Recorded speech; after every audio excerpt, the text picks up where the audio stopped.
దేవునికి స్తోత్రం. ప్రియమైన సహోదర సహోదరులకు శుభాభివందనములు. ఈరోజు దేవుని వాగ్దానము ఎఫెసీయులకు రాసిన పత్రిక 5వ అధ్యాయం 21వ వచనం. క్రీస్తునందలి భయముతో ఒకనికొకడు లోబడి ఉండుడి. చూడండి, పరిశుద్ధుడైనటువంటి ప్రభు ఇచ్చినటువంటి ఆయన యొక్క మాటలు ఎంతో గొప్పవి. ఎవరైతే దేవుని యొక్క మాటలు విలువైనవని ఎంచుకొని ఆయన యొక్క ఆజ్ఞలను గైకొని జీవిస్తారో వారి యొక్క జీవితాల్లో, వారి కుటుంబాల్లో దేవుని యొక్క ప్రేమ, సంతోషం, సమాధానం సమృద్ధిగా ఉంటాయి. మరి కుటుంబంలో అభ్యంతరములు వస్తూ ఉంటాయి. వచ్చినప్పటికీ కూడా దేవుని ప్రేమ చేత ఎప్పుడైతే మనం నడిపించబడతామో ఆ యొక్క దేవుని ప్రేమ అభ్యంతరాలని, ఆ కలహాలని, ఆ స్వార్థములను అన్నిటినీ కూడా కప్పివేస్తుంది. అప్పుడే మరలా తిరిగి దేవుని యొక్క ప్రేమ, సంతోషం, సమాధానం కుటుంబాల్లో మనము కలిగి జీవించగలుగుతాం. దేవుడు తన పరిశుద్ధ గ్రంథంలో తల్లిదండ్రులైన వారు, భార్యాభర్తలైన వారు, పిల్లలు ఏ విధముగా ఉండాలో ఆ ధర్మములన్నిటినీ కూడా చక్కగా మనకి తెలియచేశారు. మరి ప్రతి ఒక్క భర్త తన భార్యను ప్రేమించాలని, నిష్ఠూర పెట్టకూడదని దేవుడు సెలవిచ్చారు. ప్రతి భార్య కూడా మరి తన భర్తకు లోబడాలని దేవుడు సెలవిచ్చారు. అలాగే పిల్లలైనటువంటి వారు అన్ని విషయాల్లో కూడా తల్లిదండ్రుల యొక్క మాట వినాలని దేవుడు సెలవిచ్చారు.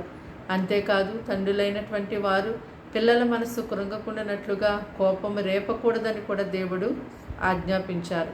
ఈ విధముగా దేవుడు తన వాక్యం ద్వారా ఏదైతే కుటుంబాల విషయంలో మనకి తెలియచేశారో ఆ యొక్క వాక్య ప్రకారము మనం జీవించినప్పుడు తప్పకుండా మన కుటుంబాల్లో సంతోషం, సమాధానం, ఎంతో ప్రేమ, ఐక్యత కలిగి మనం జీవించగలుగుతాము.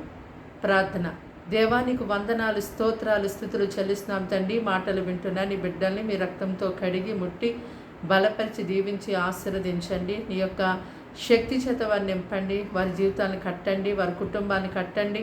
మరెంతో నాయన కుటుంబాలు పాడైపోయి నాయన వారి కుటుంబాల్లో ఎన్నో కలహాలు, స్వార్థాలు, ద్వేషాలతో, పగలతో, గొడవలతో ఎంతో జీవిస్తూ ఉంటున్నారేమో. పాడైపోయిన తండ్రి అయ్యా వారి కుటుంబాలు తిరిగి కట్టండి. శిథిలము కాకుండా అంటే నాయన విడిపోకుండా వారి కుటుంబాలు మరలా తిరిగి కట్టబడి మంచి సాక్ష్యము అయ్యా సమాజంలో, నీ సంఘంలో వారి జీవితాల్లో కలిగి ఉండడానికి సహాయం చేతండి. నీ వాక్యాన్ని నెరవేర్చే ప్రజలుగా నీ ప్రజలు ఉండులాగున నీ ప్రజల్ని నీలో స్థిరపరిచి బలపరచమని ఈ దినమంతా ఇదిగో నీ ప్రజలకు తోడుగా ఉండండి. కీడు శోధన అపాయాలు తప్పించండి.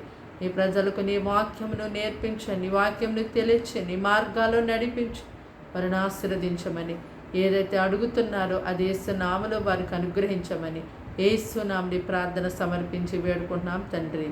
ఆమేన్.